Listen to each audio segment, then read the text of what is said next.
Welcome to COWL Fans, the casual fans' home for Overwatch League news. We're coming at you from Tampa, Florida via Discord. I'm your host, Aluramore. I'm Howleir. And I guess we'll just get started. We'll start from the beginning. So the Summer Showdown is over. I guess Yep. that's starting from the end now. I don't know what I'm doing. The Summer Showdown is over, but we're going to start at the beginning of this weekend that just happened. Yeah. That's what I want to say. And at the beginning of this weekend, unfortunately, the Florida Mayhem were low seeded and had to play in that first day. And guys, F's in the chat because they didn't make it. No, they did not. It was not a good look. Florida Mayhem definitely got to taste some hubris there after selecting the Houston Outlaws, and they very much played themselves. And not just because they selected the Houston Outlaws after going to map 5 with them the week before. They were probably expectedly, they were looking like the strongest team going into that weekend, in my opinion, out of Fuel, Outlaws, Defiant, and Justice, right? Basically our choices. Yeah. Or Fuel and Outlaws, what ended up being our choices in the end, after the other teams picked. But I would feel like, in hindsight, I would argue that Outlaws were probably actually the weakest team out of the 4, and we still got destroyed. And a lot of that, so, Twitter was angry. Saw people talking about how abysmal they looked and how bad they were, and everyone saying like, oh, Mayhem was just ahead of the meta in the Melee, and now everyone else has caught up to them and they're a bad team again. I definitely don't think that's yeah, I don't think that's true. It was definitely like I'm not gonna try to say that we played great, because we really didn't. A lot of that I don't think was a direct reflection of our players' skill, but a lot of it was the coaching that we had going into this week and a lot of the decisions we made for that Houston Outlaws match, because we really did just play ourselves. So if you rewind a week, so we're not even going to start at the start, we're going to start before the start now. Rewind a week, and everyone was still playing that Tracer Ash meta except 4 teams: the Dallas Fuel, the Paris Eternal, the Washington Justice, and us. And all of those teams, minus when the Justice played the Gladiators, but I don't think Justice had doubled down on the Genji like they did in their match against the Boston Uprising the next day. Okay. But besides that, all of those teams won their matches, and it was super fun to watch. Like, Genji was back, but then it was close between us and Outlaws. Dante's Tracer was giving us a lot of trouble until we finally switched to the Tracer on Nepal and just absolutely destroyed them. So Florida Mayhem decides, instead of continuing to play this Genji comp, I think a combination of remembering what just happened on Nepal and then watching the San Francisco Shock and the Philadelphia Fusion play, Mayhem decided that Genji was not the way to go. We're going to play the Tracer comp, which, in hindsight of the Grand Weekend, was definitely mistake number 1. Yep. And then mistake number 2 is how we decided to deal with the Houston Outlaws. Because in the first week, it was, yes, BQB's losing the duel to Linkser, but let's just have Yaki pop off and it doesn't really matter. It was close, but we were looking our best. Like, if you remember that Volskaya, when just Yaki killed everyone. And that's when we have looked our best. Ever since, the Echo patch is when I think Mayhem started to look really crazy. The first time Yaki got to touch Echo. And we've looked ridiculous since then. Yeah. And it's just because Yaki's been killing everybody. But this match, we said, Yaki, don't kill everybody. Just babysit the team, babysit BQB, and just shoo Dante away. You don't even have to kill him. Just make sure he doesn't bother BQB, so he can go up in the head-to-head to Linkser. And if I had to say one thing that has looked bad for the Mayhem, BQB has not been looking hot recently on the snipers, particularly when he has to go into the widow duels. I think his Ashe is certainly great, but when he has to challenge a Widowmaker, he really struggles. Um, he also struggles against Tracers as well. So now you've got Yaki not really providing much for the team. You're putting all your trust in BQB, and in this current meta, BQB really kind of struggles. You know, he didn't have to play against the Tracer when he was in the Melee, and now that he's having to face really good Tracers and really good Widowmakers, he's just, it just doesn't look as good. So I feel like overall, just our coaching mindset of how Mayhem went into that match was really poor. And I think if we just, instead of trying to play around Houston's strengths and exploit their weaknesses, I think if we just doubled down on what ended up being the meta, like I really wonder who we scrimmed that we came out of this weekend feeling like with the comp we did. We must have been playing the other teams that bombed out of the tournament and the San Francisco Shock, because we later, like as the weekend went on, it became very apparent that the Genji comp was much superior to the Tracer composition. Yeah, I think that's all fair. I think it's all Yeah. really accurate. I don't think I want to be hard on the Mayhem. I want to look at them and go, how dare you have bad reads on metas. But as a person watching, and as a person who was thinking last week, hey, I feel like we overused Genji, and that hurt us a little bit. To the decision to move towards that Tracer comp, at least in that first match, seemed sensible to me. But as, like you said, the way that they asked Yaki to seem to play differently than he was originally, and it's true, Yaki wasn't getting the picks that he was normally getting. He wasn't sneaking up behind people and giving them those one clips. He wasn't getting those 2 and 3K pulse bombs like he usually does. He seemed a lot more timid. Honestly, I didn't even identify that as just a purposeful other playstyle. When I was watching it, just looked like Yaki was giving the Houston Outlaws more respect than they probably deserved, which is not ideal. So I think the way that they played, they definitely played themselves, although I don't know that I can fault them too much for that misread of the meta, given the fact that I was saying the exact same thing the week before. Yeah, and so was everyone. But I don't know how the majority of the league figured out that the Genji comp was good, and we never realized at any point in our scrimmages that, oh, you know what, we were wrong. It wasn't that we played Genji. We just had a tough match against Houston, but this Genji comp is definitely better. And it got more refined than when we played it. We just kind of popped off.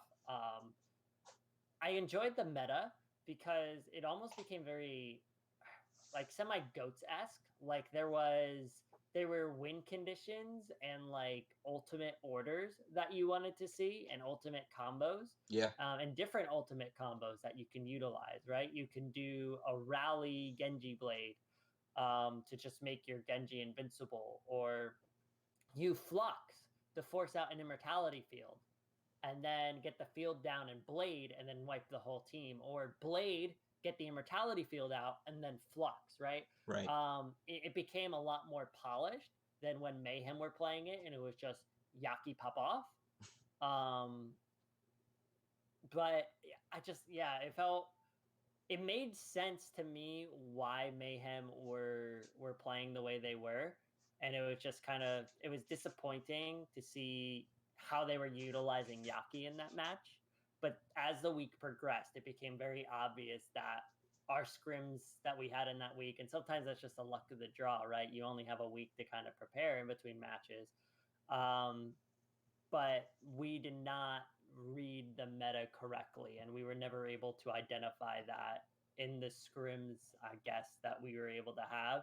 Mm-hmm. Or we just ignore the scrims and try to focus on that Houston match, and maybe we would have switched to Genji in later matches. That was just a strat for against Houston, but it did not work out. No, it really didn't. Um,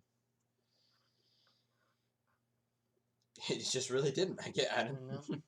Well, But I think other that's all there is teams, to I say. think, brought their Genji to bear very well. I really enjoyed watching Toronto Defiant seem to have a really good read on the meta, and they have one of the Yeah. best Genjis that we've ever seen in agilities, Yep. who has historically been fantastic. So let's just talk about how these teams put together this meta here and used it to their Yeah. advantage. Yeah, so I think the story of the weekend really was the meta. And it did feel like a week too. If you remember back when we had longer, like those 5 week stages, Mm-hmm. week 2 was always upset week.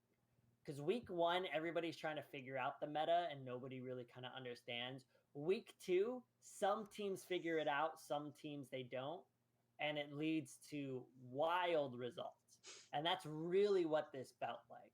So this was considered, like, especially in the North American bracket, like a weekend of upsets, right? Yeah. But if you dive into the upsets, all the upsets are teams playing Genji versus what should be better teams not playing the Genji, and then just seeing the superiority of the Genji comp. Because so with the Tracer comp, what kind of works similar to what I was describing earlier, everything kind of revolves around the immortality field. You want to force out the field so that you could kill the enemy team. With a pulse bomb, when you force out the immortality field, you need something else to follow up on it, right? You need that flux. You need a supercharger to push in, an amp window, something that's now going to capitalize on the fact that you can kill this team without them suddenly saving themselves with a lamp. Right. Now that the Genji's in, Genji could just you halt them. Genji pulls out the blade. They drop the field. You take a swipe to kill the lamp, and then you go in and you have like another 3-second window to get a pick or two with just the blade. So it's like having like 3 pulse bombs to use back to back, basically. Yeah. Is how you're able to utilize it, and that just, even if a team was, I think, the better team overall, just the fact that Genji could carry more team fights compared to the Tracer, it always was putting those teams out on top. So you saw teams like the Washington Justice, the Toronto Defiant, be able to upset these what should have been better teams in the 2 LA teams. And then even then, the next day, the Toronto Defiant were able to upset the Atlanta Reign, who were playing Tracer comps, right? I want to say the Vancouver Titans were an upset, but they also weren't playing the Genji, and it became very apparent that Genji was the way to go. It plays better than the Tracer just with the Dragonblade. It's just such more valuable ultimate. Tracer comps could win on control because they were a little more scrappy, but when you had longer team fights where you were able to kind of start coordinating ultimates and actually play the game of Overwatch and not just a 6v6 deathmatch. I hate control, by the way, if you're a first-time listener. Do you hate control, Howler? Yeah.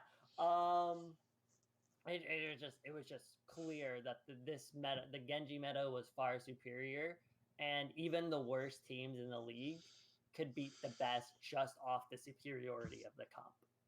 Yeah, I think that's true. I think there is something to be said, though, about the fact that the Genji Dragonblade takes significantly longer to charge up than the Tracer Pulse Bomb. So there's a little bit. I think there's room. Just like there was room back when we had Goats meta, right? It took us a long time to figure out where that room was, but it was there. Yeah, Go ahead. I don't know. I think that some of these teams would benefit more from having more chances at these engagements with the additional opportunities of just having more pulse bombs versus the less opportunities to have these engagements on the Dragonblades. Well, here's the key: is because so that is what you think, and I think that's why a lot of teams went for the tracer because Mm-hmm. it's a bit more consistent. You get more pulse bombs. There's more kill potential. But I think Genji's realized that with this buff, first of all, they can get picks more.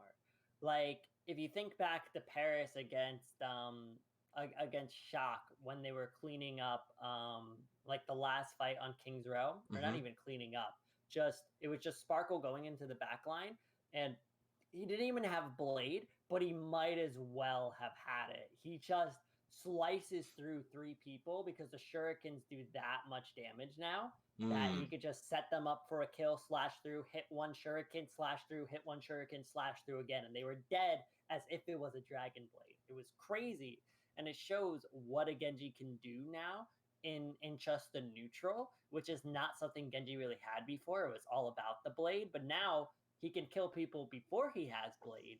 And then teams, particularly the Paris Eternal, figured out how to charge dragon blades just about as fast as pulse bombs.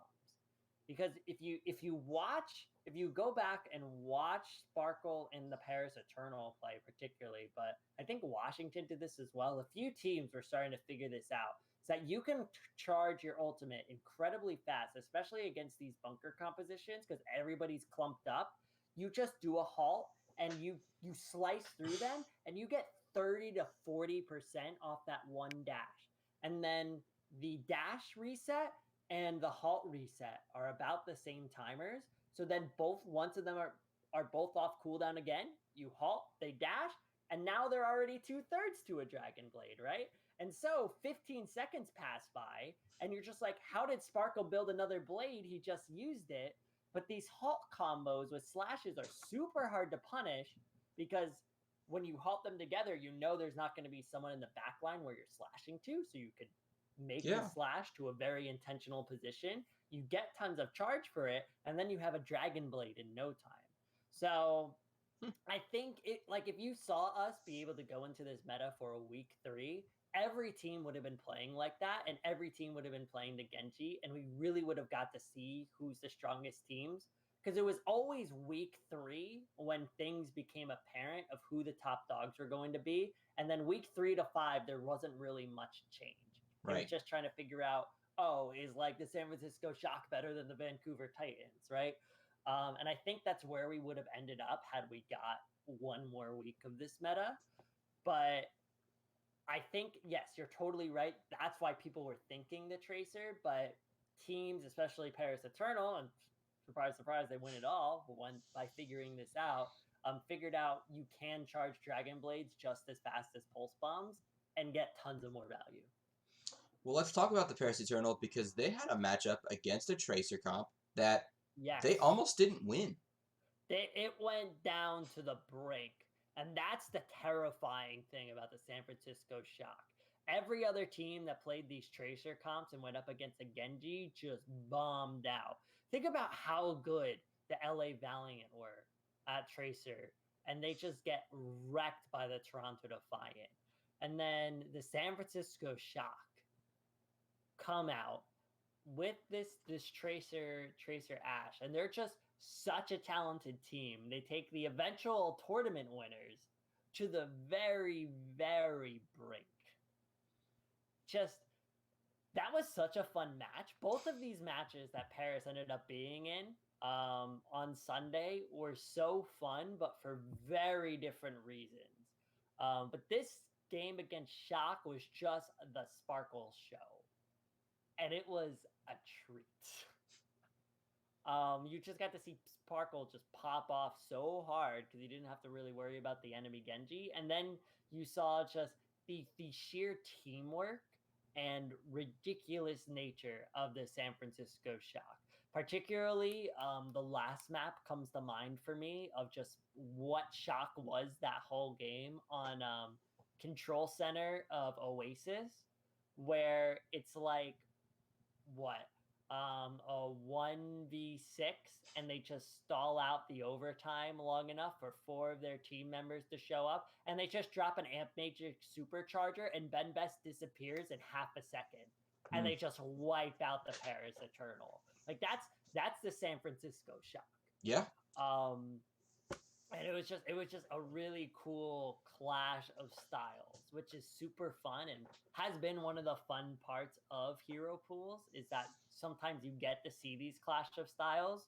Unfortunately, most of the time, clashes of styles happen to be like we saw in the earlier bracket, where the team who has the worst style loses. But every once in a while, you get these two teams that are about of equal strength on different comps, and you're treated to a very unique Overwatch experience. And it was just the team that had the great weaker style still lost.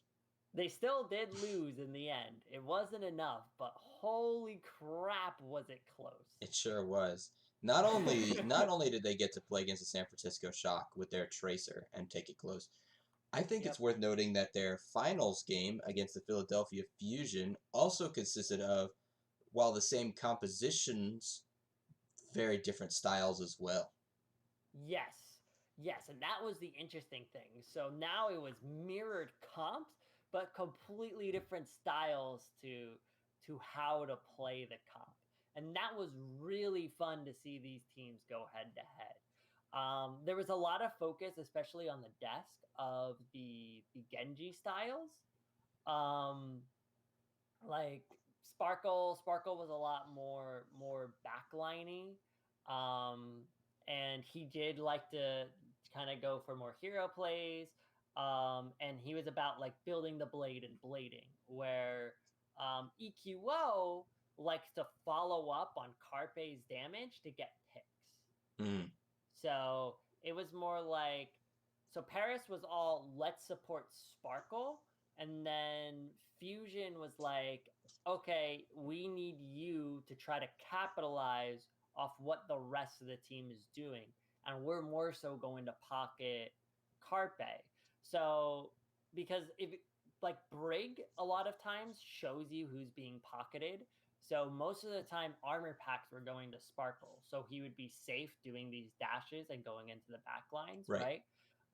And he would have that extra armor to protect him. If you notice, a lot of the times, like Alarm was hard pocketing Carpe. And Carpe was getting armor packs so that he could go in the 1v1s with these enemy snipers. And even if they're on Widowmaker, if you headshot them with an armor pack, it won't kill them. Where an unarmored pack enemy sniper will die from a Widow headshot. Yeah. Or won't take as much to kill as the Ashe, right? So they were putting more so Carpe up to win the sniper duels, and then letting EQO kind of finish things off if Carpe was on Ashe and not the Widowmaker. So it was two very different styles in that aspect. But the other different style was how they shut down Dragonblades and how they played Baptiste. And I think Philadelphia should have had the better way, but he did get praised a couple times during the match. But I really feel like the reason that Philadelphia lost this match was Boombox. I don't like Boombox's back.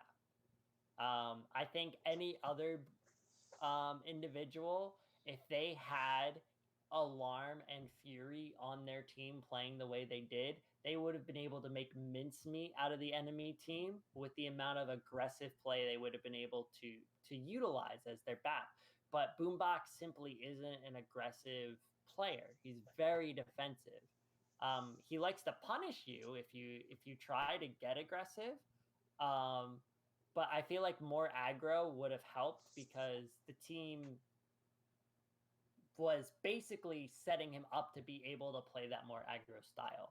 And I'll explain kind of what I mean by that. So the majority of teams, as I was just talking about earlier, it was all about the immortality field. You would counter these fluxes, you would counter Dragonblades with immortality field. You get to survive longer, right? You don't have to worry about dying, and hopefully you can shut the person down or live long enough that the Dragonblade ends. before the immortality field goes down. Right. The way Fusion would play it, they were consistently shutting down Sparkle without having to use immortality field. They were hitting all their accretions, all their shield bashes, and they were either making him useless because they would like rock, shield bash, whip him, and then he wouldn't have a dash, and he would just be like, well, just stuck here with the blade, hitting nobody, or they would just straight up kill him, right? Yeah. So it was really, really good by them how they were doing it, and that left the Baptiste to be able to use aggressive immortality fields. He had this opportunity. He has this extra cooldown that nobody else has to use more aggressively, and he never did it.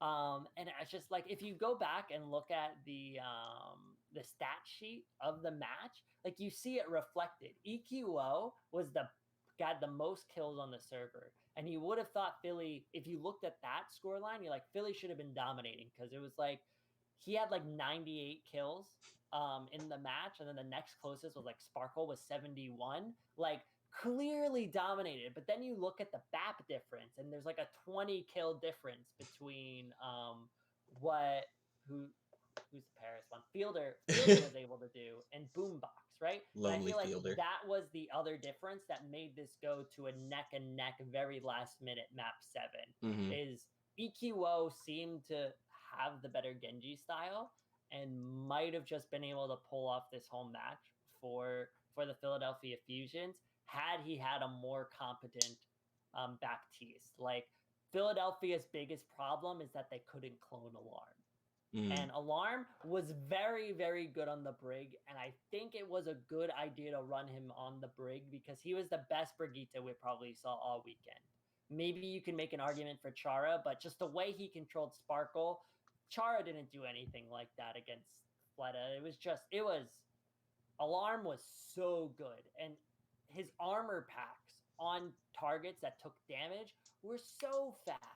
You could see times in Paris when Paris were playing Philadelphia where their DPS would just die when they got TNT'd because they didn't get healed enough. Right. Like the second Carpe took damage, there was an armor pack on the guy. He's so good at healing his teammates when he needs healing, and he was so good at shutting people down. So I don't want to say the problem was Alarm was on Brig because people have been saying that. Alarm was probably the best Brig of the tournament, and it makes sense why they did it because Brig was so important. But it's a shame that they couldn't also have Alarm on Baptiste. Yeah. Yeah. So yeah, we had a lot of fun in the North American brackets, but you know what? There are more brackets than North America. The whole world is playing Overwatch. And Yep. over in the APAC region, we have a champion crowned as well. The Guangzhou Charge come away with the crown in the APAC region. So tell us a little bit about what happened this weekend over there. Yeah, so it's kind of like May Melee in reverse, where gosh, the Asia tournament in the May Melee was so good. And the NA one was like interesting, but it wasn't, it didn't have that all-time great matches like the Asia tournament did. And this is kind of how it was. There were some good matches, but honestly, the majority of them were pretty straightforward. But it was exciting to see a team like the Charge really kind of just overtake the Dragons and be clearly the top team in Asia. Because I don't think a lot of people were necessarily expecting that. But this meta was just so good for them. So last week in Asia, there was no Genji played. Just that wasn't a thing. This week, they also realized the Genji was good, and everybody was playing Genji. It was one of the first weeks I can remember that NA and Asia were playing the same meta for the most part. There's one little difference that I'll touch on, but they all played the Genji, and just Charge looks so good at it. I mean, Happy as a sniper, Happy's so good, man. Happy's so good. And then Eileen's Genji is just nasty, and no one could compete with it. Guangzhou like rolled over the Chengdu Hunters, which was kind of expected. But then they go up against New York, who just rolled the Hangzhou Spark, and like they have Haksal Genji, right? Right. They made them look like nothing. Just destroyed them. And then you go into the finals against the Dragons, who looked really good as well. Like Seoul Dynasty looked really good against London. Profit looked ridiculous on the Genji, and then Shanghai says no and just demolishes Seoul. And then you go into this match. All right, Shanghai versus Guangzhou. This should be the good stuff. And they just make utter fools out of the Dragons. It's a 4-2 score line, but the only reason it's 4-2 is because they got to go to 2 maps where Guangzhou couldn't play the Genji Ash. So, like, the first 3 maps were just a blowout by Guangzhou Charge. They go up 3-0 in the series, and then Shanghai's able to go to Gibraltar, and this is the one map where the meta is still different. Right. In Asia, when they go to Gibraltar, because we got to see it like a couple of their times, they like to play Sombra Echo. So Shanghai subbed in Lip. They got to play Sombra Echo, and they were able to win Gibraltar. And then I think they went to like Ilios or some control map, and they kept Lip in, and they played like a combination of Sombra Echo, and then they played some McCree as well on like the more closed in points. And the Dragons were able to pick up those maps. But for the most part, Dragons played Fleta DM. And Happy just wrecked DM, which, you know, is impressive in and of itself because we all know DM's pedigree on these snipers, right? Yeah. They did get, they were trading blow for blow. There were some crazy, ridiculous shots. But overall, Charge were coming out on top. And then they go to the 6th map. They sub back in DM, and then it's lights out. Guangzhou just dominate Dragons again, and this series is over. So the score lines look closer than it appears, but it was like cool to see Charge dominate, but it was kind of boring overall. You were just watching teams dominate. Yep. I think overall my favorite game of the weekend was probably the Hangzhou Spark, because it was like, you know how people like have the meme, the Dallas versus the Fuel? Spark was fun to me because it was just Hangzhou versus the Spark. Because Hangzhou felt like they should have been going head-to-head versus New York. And at times, it was actually happening, and it felt like they were on a very even level. And then Hangzhou would just beat themselves. Like, they would lose a team fight, and you'd be like, oh, well, that's fine. New York had a lot more ultimates, but they blew them all. But they're going to be able to come back into this next fight. An Architect has a blade, and then Architect would suddenly pull out the blade in a 1v6 and die. And then you'd be like, well, that didn't make any sense. Wait, what's going on? And just the map was so good. They just like the control was so close, and then it just became more and more Hangzhou just being so dumb, and then like beating themselves essentially. And it was just so good. It was encapsulated in the very last moment. So Hangzhou is about to beat New York Excelsior on Assault. Okay, they're on Volskaya, and all they have to do is hold New York in this last team fight, and they'll take the map and stay alive in this series. And all New York has is COWL's Dragonblade. And in Asia, their favorite way to counter Dragonblade is to use Bob. They just put a Bob into their team and stand around Bob. Yeah. And try to keep it's like Torbjorn against dive comps of old, right? Right. You put the Bob down, and then it's hard to blade into the Bob. So and they have a Bob. Okay. So Godsby's got the Bob, Hoxall's got the blade, and you're setting up this team fight. Wolf and Achilleos are just setting up this fight. It's all about the Bob versus the blade. We gotta have a good Bob and to counter this blade. He's got to wait for the blade to come out, put the Bob down on the field, and then they should be able to win this. But it's looking like it's going to be a Hangzhou Spark win because they don't have the flux to follow up on the blade. Okay. So all they have to do is out-survive it, and they're good. And we're hyping this up, and then before the fight even starts, Godsby coach guns himself off the cliff. Unprovoked. He just dies. And then Hoxall blades, it kills everybody, and the map's over. And that was it. And that was the Hangzhou Park versus the New York Excelsior, and I just had so many good chuckles to myself. And that was the match I enjoyed the most. Even though I'm very disappointed because Hangzhou has so much potential they're not reaching, but it was just you couldn't help but laugh the whole time. Just that was my favorite match. If you want to go back and watch any of the Asia matches, I recommend Hangzhou versus New York because it was just a treat. It was a game. It was a game of Overwatch. Oh man. Well, there was plenty of extra Overwatch this past weekend. If you are looking for something to do with your current week or even next weekend, as next weekend there will not be any Overwatch League. Mm-hmm. So when we come back next week, we will be talking about the upcoming week of games. We won't have any games to review.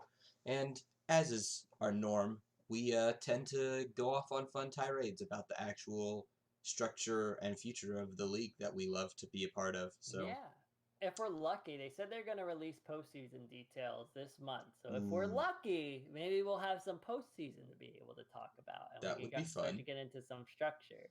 Yeah. But if not, we'll talk about we'll definitely still have things to talk about and what we want the postseason to be. Call of Duty recently announced they're going to be all online. A lot to talk about there. That's Considering gross. that's the Why are we other talking about Activision that? Blizzard. No. Yeah. So No. yeah, no, we'll have stuff to talk about. This is an Overwatch League podcast, okay? Dial it back with your Call of Duty. Duty.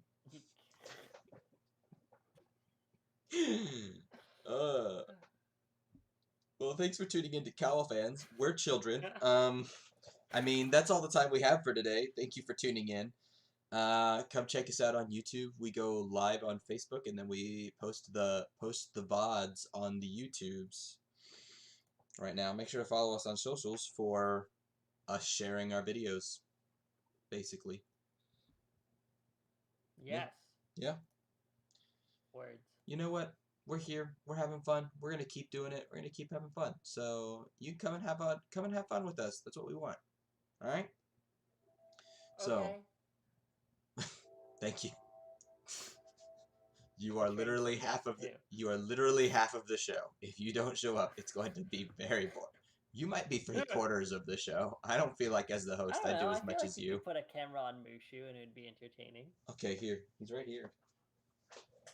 Come here, cat. Ladies and gentlemen, Mushu the cat. Mushu the cat. Look, it's you. You're on the TV. He doesn't want this. Okay, Hi, bye. Mushu. Ah. Animals are stupid. On behalf of Howleir and Mushu the cat, I'm Aluramore, and you've been tuned into COWL fans. We'll see you next week.